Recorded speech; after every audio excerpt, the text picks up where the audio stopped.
Palavra de Deus para nossa instrução nesta noite, no livro de Apocalipse, capítulo 2.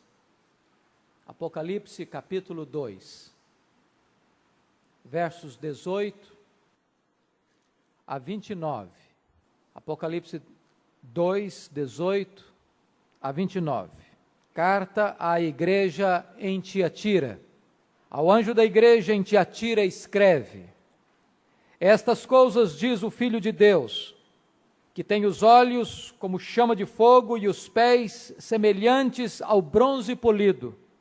Conheço as tuas obras, o teu amor, a tua fé, o teu serviço, a tua perseverança e as tuas últimas obras, mais numerosas do que as primeiras.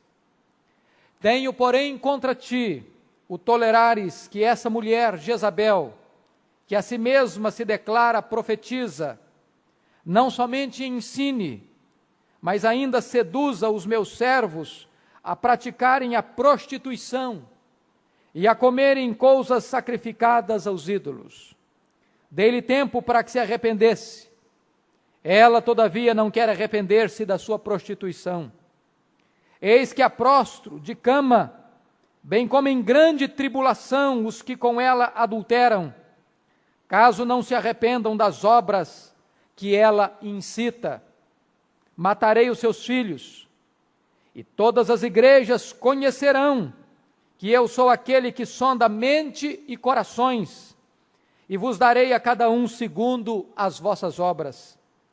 Digo, todavia, a vós outros, os demais de Tiatira, a tantos quantos não têm essa doutrina, e que não conheceram, como eles dizem, as coisas profundas de Satanás, outra carga não jogarei sobre vós. Então somente conservai o que tendes até que eu venha. Ao vencedor, que guardar até o fim as minhas obras, eu lhe darei autoridade sobre as nações, e com cetro de ferro as regerá e as reduzirá a pedaços, como se fossem objetos de barro.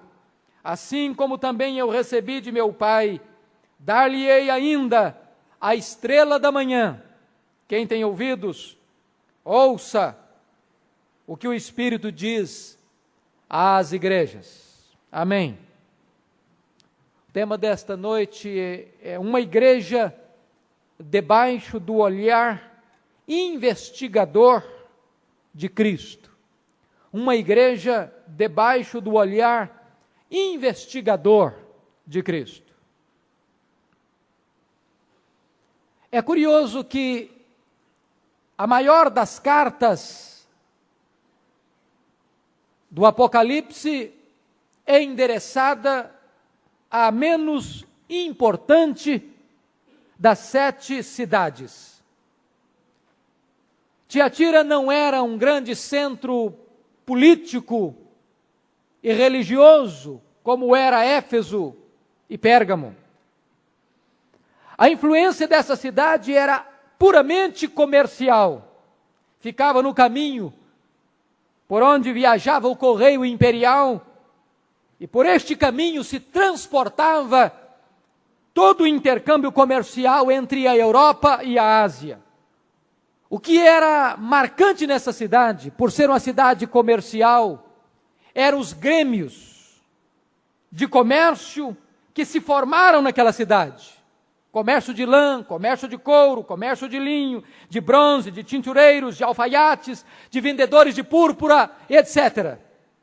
Vocês se lembram que uma dessas corporações, desses grêmios, se fez representar na cidade de Filipos, por Lídia, que era vendedora de púrpura, talvez representante de um desses grêmios comerciais da cidade de Tiatira, que foi, na verdade, a primeira convertida ao Evangelho na Europa. Mesmo sendo da Ásia, ela estava na Europa. E alguns estudiosos dizem que foi Lídia que, retornando à sua cidade natal, fundara aquela igreja, estabelecera aquela igreja na Ásia. Esses grêmios eram associações comerciais com fins de proteção, de benefício e também de recreação. É extremamente importante entender isso, para entender o contexto da carta. Porque naquela época, era impossível um comerciante, e a cidade vivia do comércio, sobreviver e prosperar, a não ser que fizesse parte de um desses grêmios. Não fazer parte desses grêmios era, de certa forma, uma espécie de suicídio econômico, de suicídio na área financeira. Cada grêmio desse tinha a sua divindade principal, titular.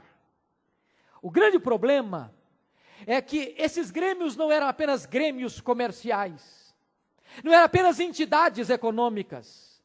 Eles não se reuniam apenas para se protegerem e para se recriarem. Essas reuniões eram reuniões onde se adorava uma divindade. E após esta reunião, normalmente, eles tinham jantares, eles tinham festas, e nestas festas se dedicavam estas comidas aos deuses, aos ídolos, e estas festas acabavam em festas de sensualidade, de imoralidade. O que é que os cristãos, que eram comerciantes, obviamente, deviam fazer nessa cidade? Qual era a posição dos crentes daquela igreja? O que eles deviam fazer? Deviam eles transigir? Ou deviam eles progredir economicamente? Deveriam eles manter a consciência pura? Ou entrar no esquema para não perderem dinheiro? Deveriam eles lutar pela santidade ou deveriam eles cair no sistema e serem espertos para não perderem lucros? Qual era a posição do cristão? Se ele não fazia parte do grêmio, ele perdia a reputação, perdia a posição, perdia o lucro financeiro. Se permanecesse nesses grêmios para fazerem parte do esquema, perderiam a sua fidelidade ao Senhor Jesus Cristo. Nesse dilema, surge uma mulher, uma profetisa, uma falsa profetisa, que o texto denomina de Jezabel, oferecendo a solução do problema, trazendo a resposta para o dilema dos crentes. E a proposta dela era a seguinte: ninguém pode vencer a Satanás sem conhecer as coisas profundas de Satanás. Ensinava ela, não há nenhum mérito de um crente dizer que venceu determinado pecado, sem que antes tenha experimentado esse pecado e o dominado.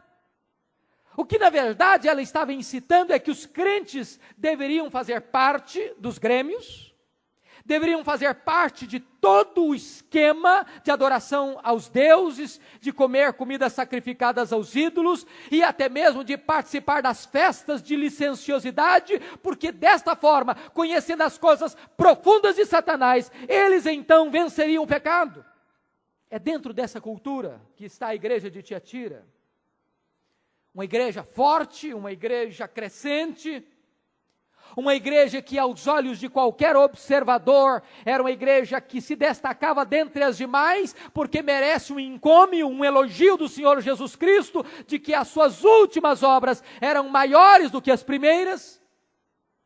Uma igreja que se caracterizava pelo amor, pela fé, uma igreja que se caracterizava pelas obras, e uma igreja que suportava provas por amor a Cristo, perseverando, mas uma igreja que estava entrando num perigo crudelíssimo, que veio de fato matar aquela igreja. No segundo século não havia mais vestígio de igreja na cidade de Tiatira. O problema foi tão grave, tão sério, que aquela igreja não sobreviveu um século depois, porque este mal entrou na igreja como um veneno e matou a igreja. Eu quero chamar a atenção dos irmãos para este aspecto. E eu quero então tirar algumas lições desse texto. Primeiro, uma igreja dinâmica sob a apreciação de Jesus. Com a sua Bíblia aberta, eu quero que você observe comigo os versos 18 e 19. Estas coisas diz o Filho de Deus, que tem os olhos como chama de fogo e os pés semelhante ao bronze polido. Conheça as tuas obras, o teu amor, a tua fé, o teu serviço, a tua perseverança e as tuas últimas obras, mais numerosas do que as primeiras. Jesus se apresenta como aquele que conhece profundamente a igreja. Esse é o primeiro tópico que eu quero colocar dentro dessa primeira divisão. Jesus se apresenta inicialmente como aquele que tem os olhos como chama de fogo. Por que que ele se apresenta assim? Se você olhar, e eu quero que você olhe comigo para a gente tirar da Bíblia a lição, no verso de número 16 do capítulo 1, a palavra de Deus nos informa, ou melhor, no verso 13, que Jesus está no meio dos candeeiros. Os candeeiros são as igrejas. Ele está presente, ele está investigando a igreja. E ele está no meio dos candeeiros. Quando você vai para o capítulo 2, verso 1, você descobre que ele não está apenas no meio dos candeeiros. Ele está andando no meio dos candeeiros. Ele está em movimento. Ele está em processo de investigação no meio dos candeeiros. Mas quando você chega agora, no capítulo 2, verso 19, você vai perceber que Jesus conhece as obras da igreja. Ele conhece as obras da igreja. Se você olhar no capítulo 2, 9, ele conhece não apenas as obras da igreja, ele conhece também a tribulação da igreja. Eu conheço a tua tribulação. Se você olhar no capítulo 2, verso 13, Jesus conhece também onde a igreja está. Eu conheço o lugar em que habitas. Mas agora, no capítulo 2, verso 18, este Jesus que anda, que está, esse Jesus que conhece as obras, as tribulações, o lugar onde a igreja está, ele tem olhos como chama de fogo. E se você olhar no verso de número 23, ele vai além, ele diz que conhece e sonda mente e corações. Isso forma agora o conjunto. O Jesus que está no meio da igreja, ele pesquisa a igreja, ele sonda a igreja, ele penetra no meio da igreja, ele não apenas olha o local, ele não olha as circunstâncias, ele olha também as obras, ele olha as realizações, e ele olha também a mente e o coração. Ele diagnostica a igreja na plenitude da sua vida. E por que que Jesus se apresenta a esta igreja como aquele que tem olhos, como chamas de fogo e que sonda mente e corações?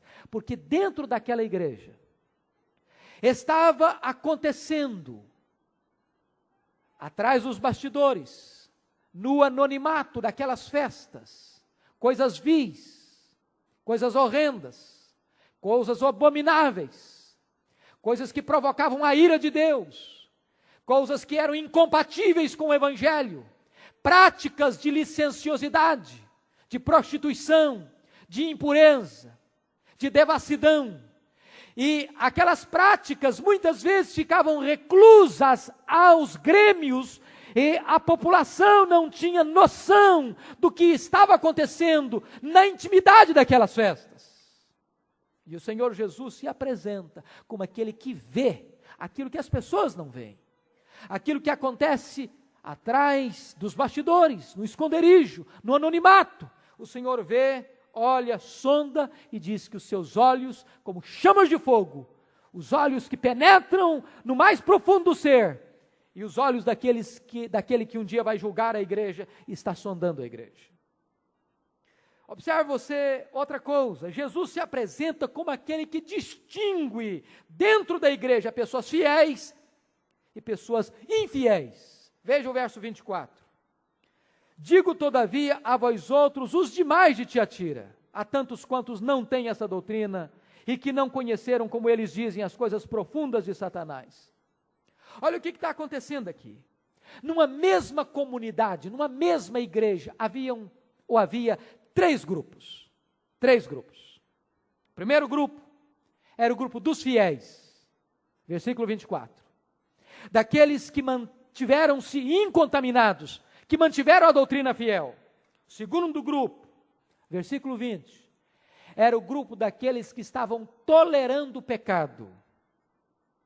Vejam vocês, tenho, porém, contra ti o tolerares, que essa mulher Jezabel, que a si mesma se declara profetiza, ensine e seduza.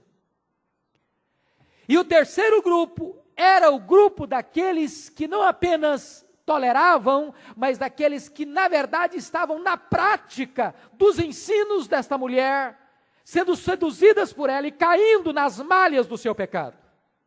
Sempre que uma pessoa me pergunta como vai a igreja, eu tenho a tendência de responder da seguinte maneira: a igreja vai bem, a igreja vai mais ou menos, a igreja vai mal. Porque numa mesma igreja você vê gente fiel, você vê gente à beira do abismo, você vê gente no abismo. Numa mesma igreja tem gente fiel a Deus, que mantém a sã doutrina, tem gente que negocia a sã doutrina, e tem gente que já caiu nas malhas da heresia. Numa mesma igreja, tem gente que leva Deus a sério em santidade, tem gente que está no fio da navalha, em cima do muro, na beira do abismo, e tem gente que está vivendo dentro da igreja e ao mesmo tempo na prática do pecado e da imoralidade. O Senhor Jesus Cristo sabe distinguir quem é quem. Ele sabe distinguir que dentro da igreja tem gente salva e tem gente perdida, tem joio e tem trigo. Mas Jesus se apresenta como aquele que reconhece e elogia as marcas positivas da igreja. Obviamente não era de toda a igreja, mas havia um remanescente fiel naquela igreja. Havia um grupo que poderíamos colocar como paralelo lá de Elias, no mesmo período da Jezabel histórica, mulher de Acabe, os 7.000 que não haviam dobrado os seus joelhos diante de Baal. Quais eram as marcas desses crentes? Veja o verso 19, por favor. Jesus diz: conheça as tuas obras. Era uma igreja operosa, trabalhadora, que estava com as mãos no arado. Segundo, era uma igreja que tinha amor. O que faltava na igreja de Éfeso, que havia abandonado o seu primeiro amor, existia nessa igreja de Tiatira. Uma igreja amorosa. Conheça a tua fé. O remanescente fiel era um grupo que mantinha firme na doutrina, mantinha-se firme à palavra. Veja bem, conheço o teu serviço, diaconia, a capacidade e a disposição de servir uns aos outros. Diz ainda, eu conheço a tua perseverança. Essa palavra perseverança aqui é a capacidade de suportar adversidades, perseguições e provas sem perder a sua alegria em Deus. Mais ainda, Jesus faz um elogio a esta igreja que não faz às demais. Diz ele, preste atenção nisso, quando ele coloca no verso 19, e as tuas últimas obras mais numerosas do que as primeiras. Era uma igreja que estava avançando, que estava progredindo, que estava melhorando. Não era como a igreja de Éfeso, que estava em decadência. Era uma igreja que, no remanescente fiel, estava em ascensão, em crescimento. Agora, irmãos, é exatamente esta igreja que Jesus Cristo tem uma palavra dura para dizer: tenho, porém, contra ti, que toleras esta mulher, essa falsa profetisa Jezabel. E o segundo ponto da minha mensagem é uma igreja tolerante ao pecado sob a reprovação de Jesus. Verso 20. Tenho, porém, contra ti o tolerares que essa mulher Jezabel, que a si mesma se declara profetiza, não somente ensine, mas ainda seduz os meus servos a praticarem a prostituição e a comerem coisas sacrificadas aos ídolos. Preste atenção num detalhe. Antes de Jesus reprovar a falsa profetisa, ele reprova a igreja. E olha a tática de Satanás aqui. Uma igreja que está crescendo, uma igreja que tem amor, que tem fidelidade, que tem serviço, que tem perseverança. Satanás percebeu que não dava para atacar e destruir essa igreja de fora para dentro. Paulo alertou os presbíteros de Éfeso que a igreja precisa estar atenta, porque há lobos vorazes que penetram no meio do rebanho, ou seja, eles estão do lado de fora e entram. Mas há um segundo perigo, é que do meio do rebanho, de dentro do rebanho, levantam-se pessoas falando coisas pervertidas para arrastar atrás de si seus discípulos.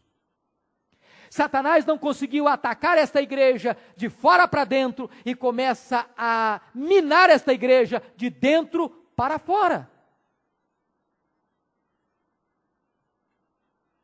Aquilo que a igreja de Éfeso tinha de marca positiva, essa igreja não tinha. Diz a Bíblia que a igreja de Éfeso não tolerava os falsos apóstolos.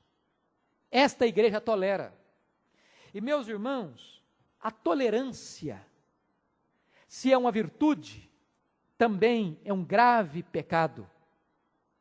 Nós devemos ser tolerantes uns com os outros, amar uns aos outros, ser pacientes uns com os outros, perdoar uns aos outros, ser tolerantes com as fraquezas uns dos outros.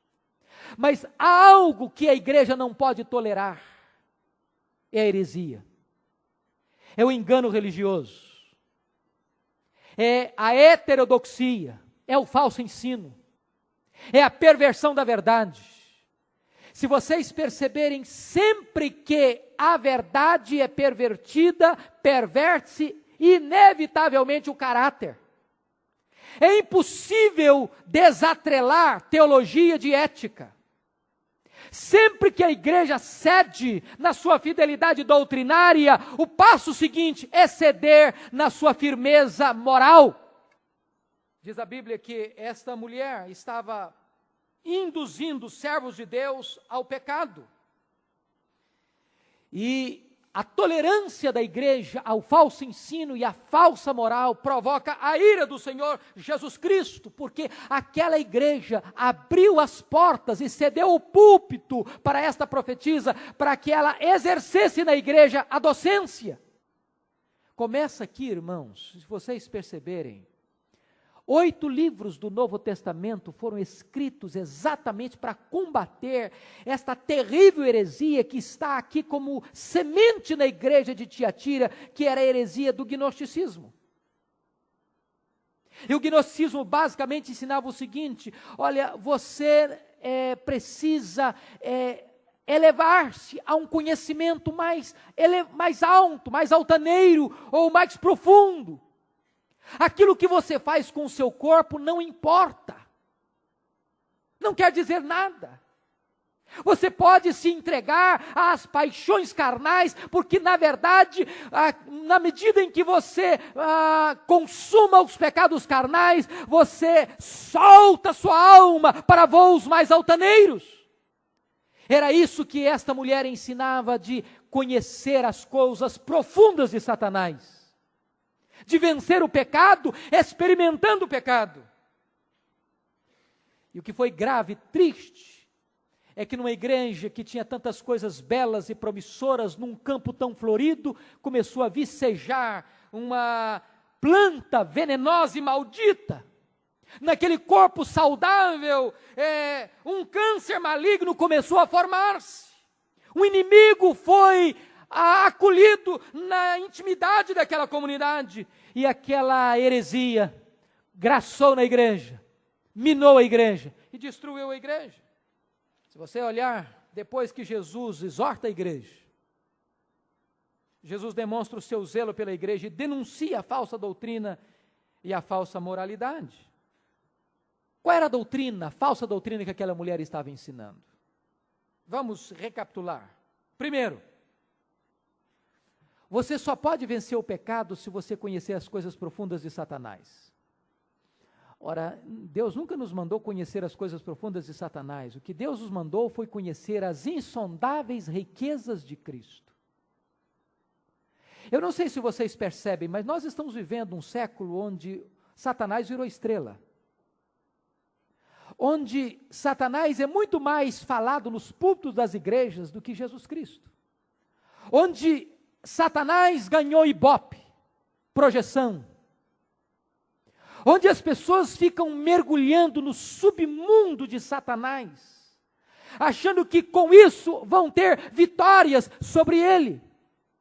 De vez em quando nós ficamos às vezes perplexos com alguns testemunhos que se dão nas igrejas, onde quanto mais envolvimento as pessoas têm com as coisas de Satanás, parece que mais projeção essas pessoas têm na igreja. E elas contam uma hora sobre as sujeiras, a podridão de Satanás, e depois falam 2, 3 minutos sobre o que Cristo fez. Isso não é testemunho, isso não passa de um testemunho. E aquelas pessoas que foram criadas no Evangelho, que viveram em santidade, que cresceram num ambiente salutar e que viveram fiéis a Deus toda a vida, parece que não tem testemunho para dar. É uma inversão de valores. É a pregação de Jezabel. Segundo o ensino de Jezabel, irmãos, poderíamos sintetizar na seguinte maneira: para defender o seu dinheiro, o seu lucro, vale qualquer coisa.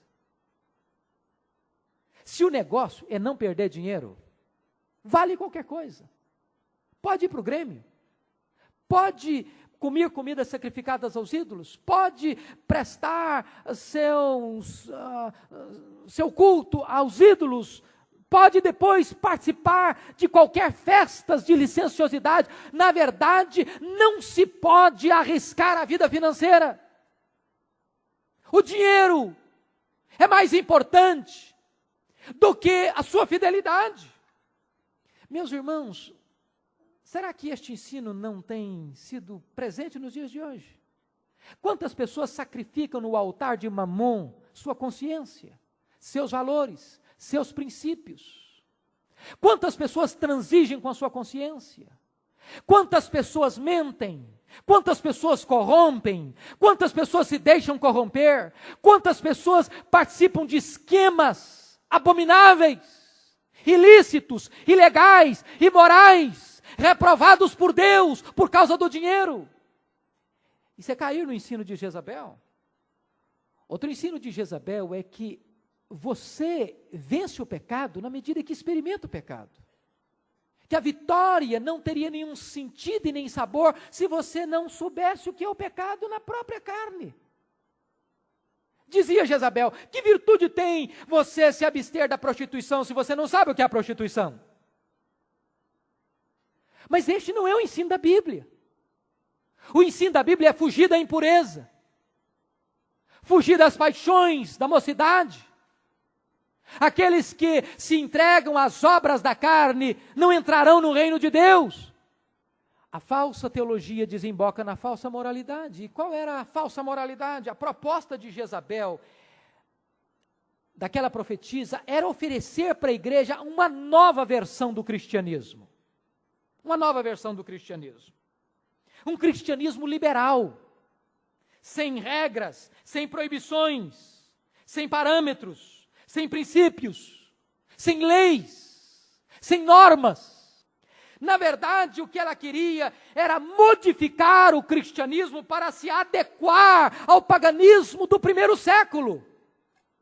Meus amados irmãos, eis um grave problema que tem atingido as igrejas hoje. O que é triste hoje é que tantas vezes não se distingue pela ética, pela conduta, pela vida, um cristão de um não cristão. Quando a igreja está, pouco a pouco, muitas vezes, cedendo terreno à impureza, à licenciosidade, aos mesmos programas do mundo, à mesma agenda do mundo, à mesma prática do mundo. E de repente o nosso cristianismo já não afeta mais a nossa mente, o nosso coração, a nossa conduta, a nossa ética, a nossa postura. Chama a sua atenção para o terceiro ponto. Uma igreja confrontada por Jesus, tendo a oportunidade de arrepender-se. Veja o verso 21, por favor. Dei-lhe tempo para que se arrependesse. Ela, todavia, não quer arrepender-se da sua prostituição. E eu amo esse texto, porque antes de Jesus tratar o pecador com juízo, o confronta com misericórdia. Olha que coisa maravilhosa isso. Jesus poderia fulminar aquela falsa profetisa. Ele poderia simplesmente liquidar com ela no primeiro embate. Mas Deus é paciente, Ele é tolerante, Ele é longânimo. Ele não tem prazer na morte do ímpio. Ele não quer que nenhum se perca. Ele chama ao arrependimento. Ele dá tempo ao pecador para que o pecador se arrependa. Mude de vida. Ele oferece primeiro a porta aberta da graça, antes de mandar o juízo.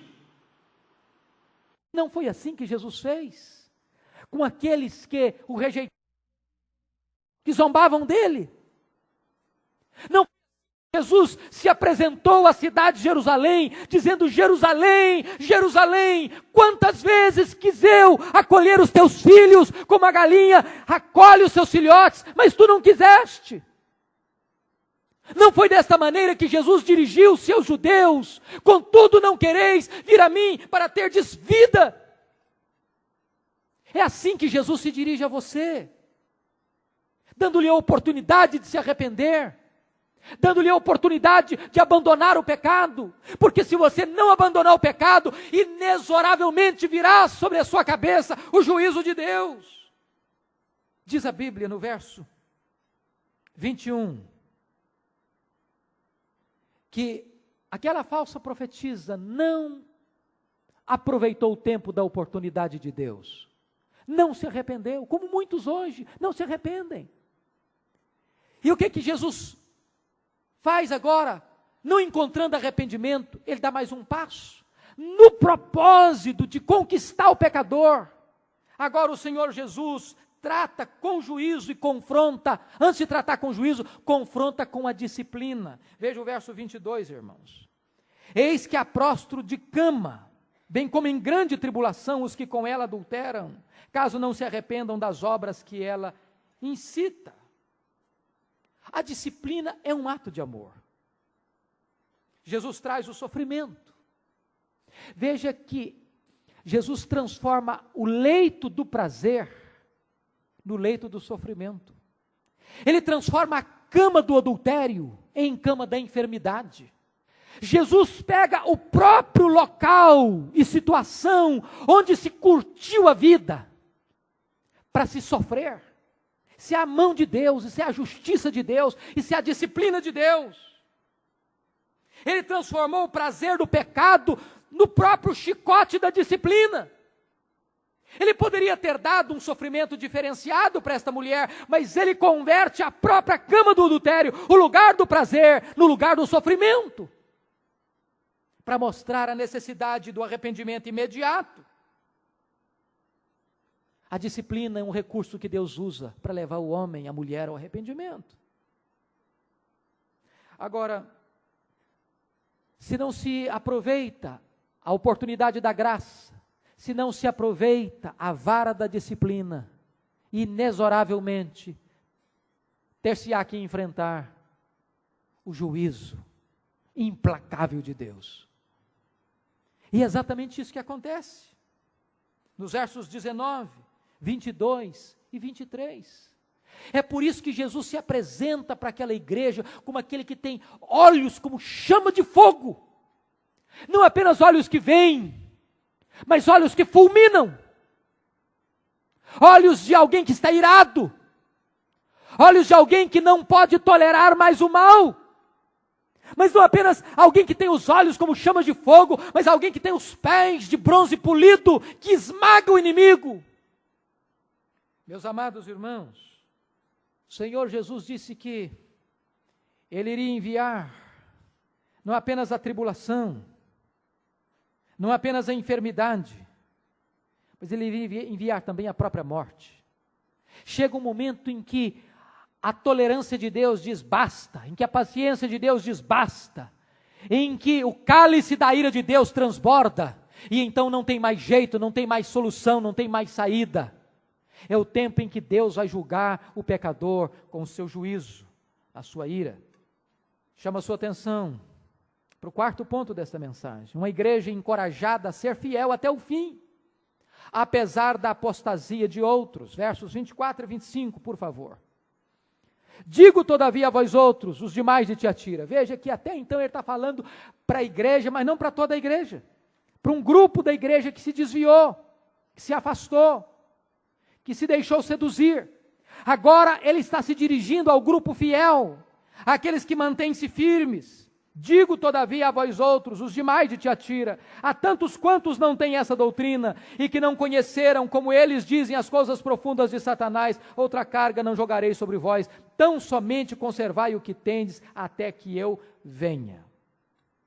Chamo sua atenção para alguns pontos importantes. Primeiro, é possível manter-se firme na doutrina, mesmo quando outros se desviam.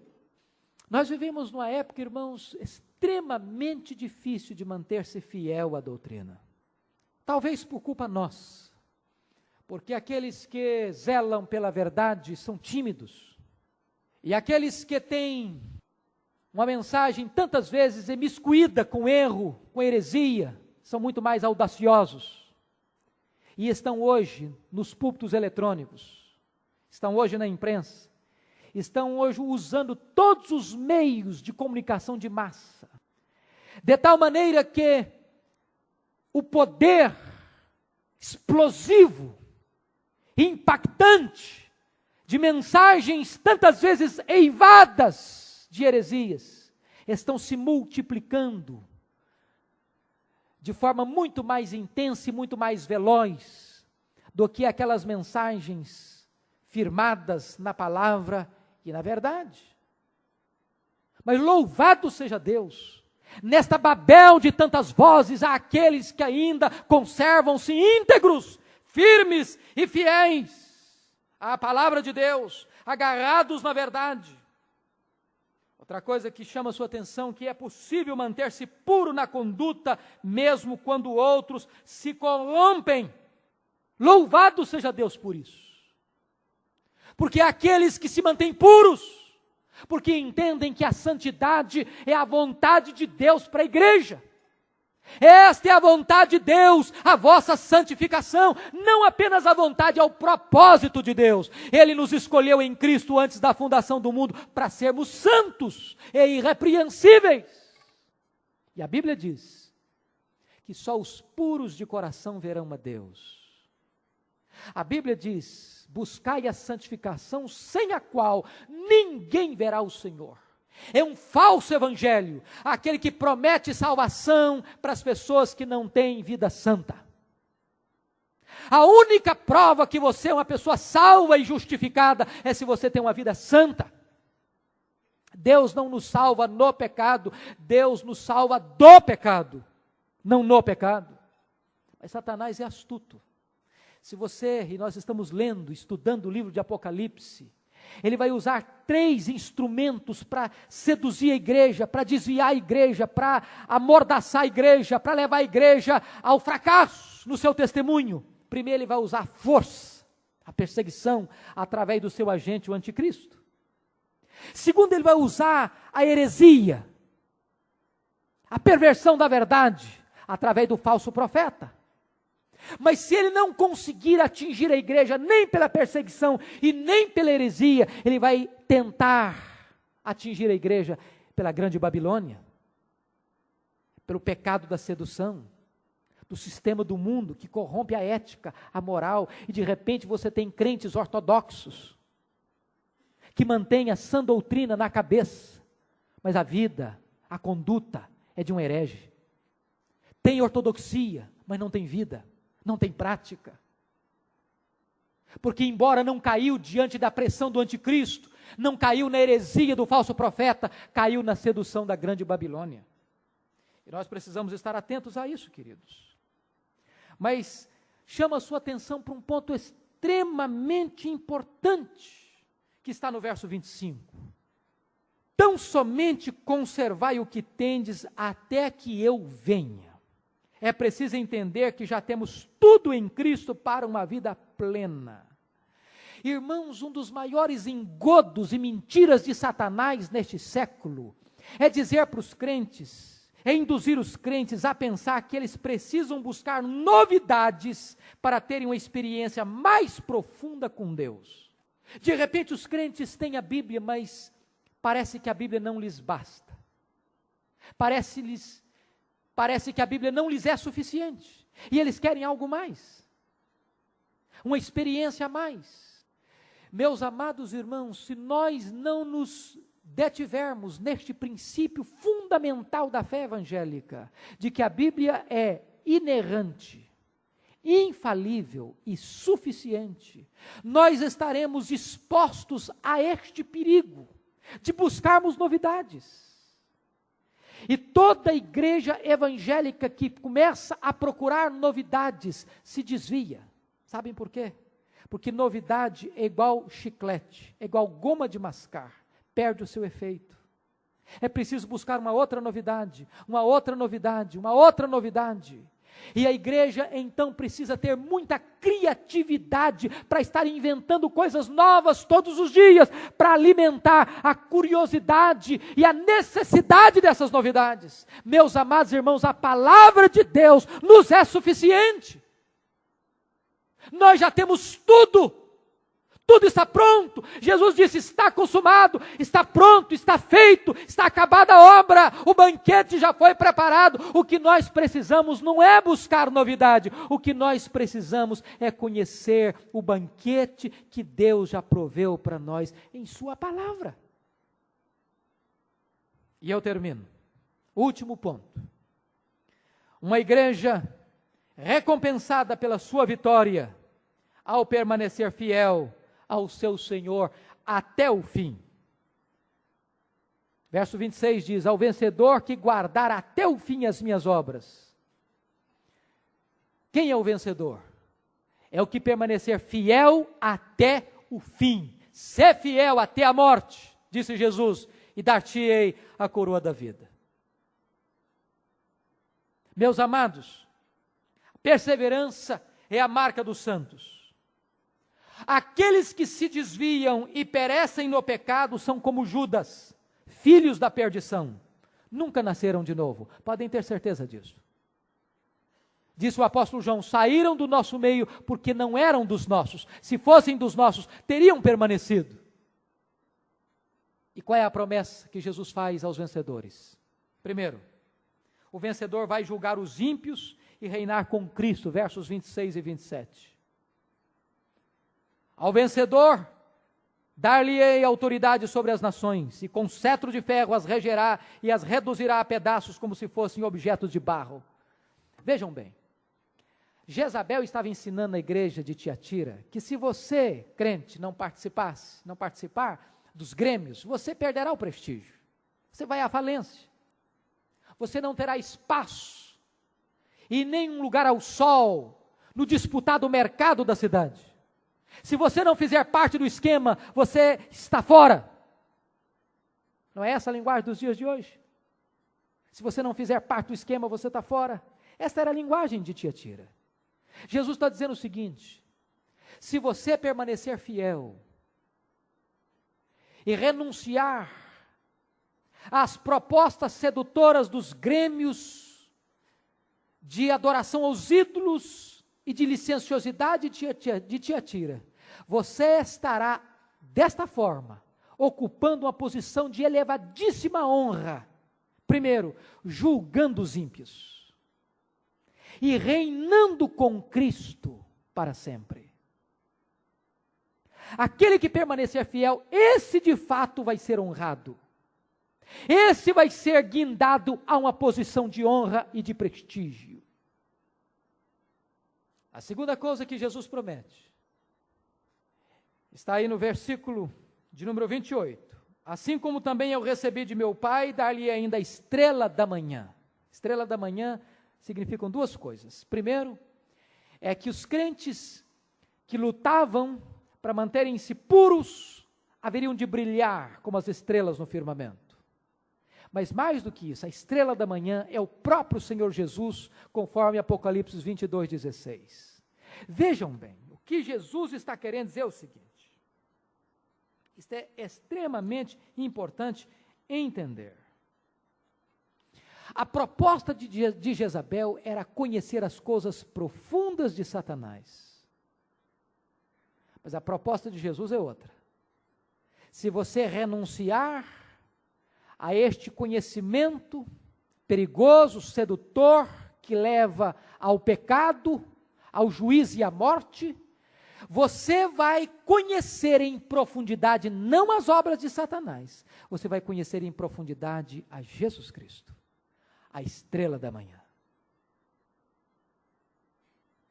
Você vai experimentar não apenas da autoridade de Cristo, reinando com Ele, mas você vai experimentar a glória de Cristo, brilhando com Ele. O que na verdade Jesus está dizendo é que Ele, Jesus, é melhor do que os banquetes. E que quem tem Cristo tem a verdadeira recompensa, tem a verdadeira riqueza, tem a verdadeira herança, tem o verdadeiro deleite, tem o verdadeiro banquete que nunca termina, de santidade, de alegria, de beleza, de glória, que nunca mais vai poder terminar. Quem tem ouvidos, ouça o que o Espírito diz às igrejas. Esta carta não foi apenas para a igreja de Tiatira. Esta carta é para você, é para mim, é para nós. Que Deus nos dê discernimento para ouvirmos a voz do Espírito de Deus. Amém. Vamos curvar nossa cabeça, queridos, para orar. A palavra-chave desta carta é santidade. Deus quer um povo santo, separado para Ele. Povo que não se mistura com o pecado, não se miscui com a iniquidade. Povo que mantém o padrão da sã doutrina. E um povo que mantém uma vida íntegra, na luz. Povo que não transige com a sua consciência, com seus valores, com a sua teologia, com a sua ética, por causa de lucro, por causa do dinheiro. Mas um povo que está disposto a abrir mão de qualquer coisa, por causa de Cristo, para ter a Cristo. Eu não sei como está a sua vida, irmão, irmã, não sei como está o seu coração, querido visitante.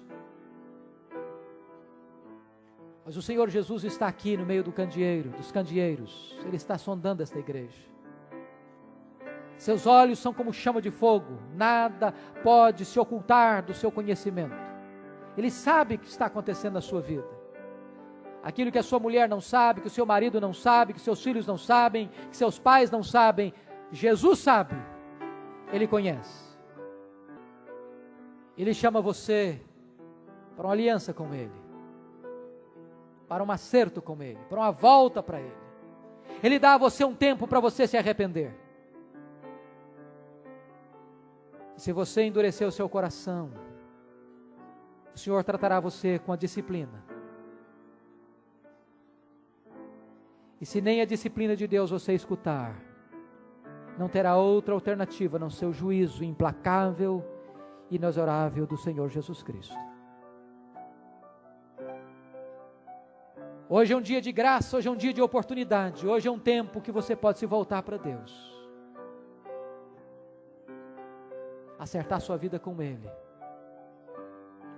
Ter uma vida santa, digna, para que você possa, naquele dia, ser um vencedor e receber do Senhor Jesus o privilégio de reinar com Ele, de assentar no trono com Ele e de conhecê-lo como você é conhecido. Deus, aplica esta palavra no nosso coração, Senhor. Aplica esta palavra no meu coração, no coração de cada filho e filha, de cada visitante, de cada irmão e irmã que entrou neste santuário nesta noite. Que o nosso coração se volte para Ti em temor e tremor, para aproveitarmos este tempo de arrependimento, esse tempo em que nos dás a chance de nos voltarmos para Ti e desfrutarmos da alegria da tua comunhão. Abençoa a tua igreja, Senhor, e se há alguém aqui hoje que está caindo na sedução do pecado, ou na sedução da heresia, meu Deus, em nome de Jesus, resgata esta vida, para que ela possa permanecer fiel até o fim, para a glória do teu nome.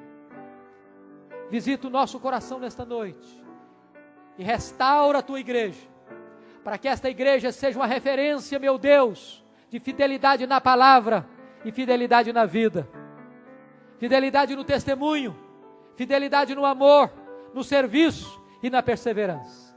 Que seja assim para a glória de Jesus, em nome de Jesus. Amém.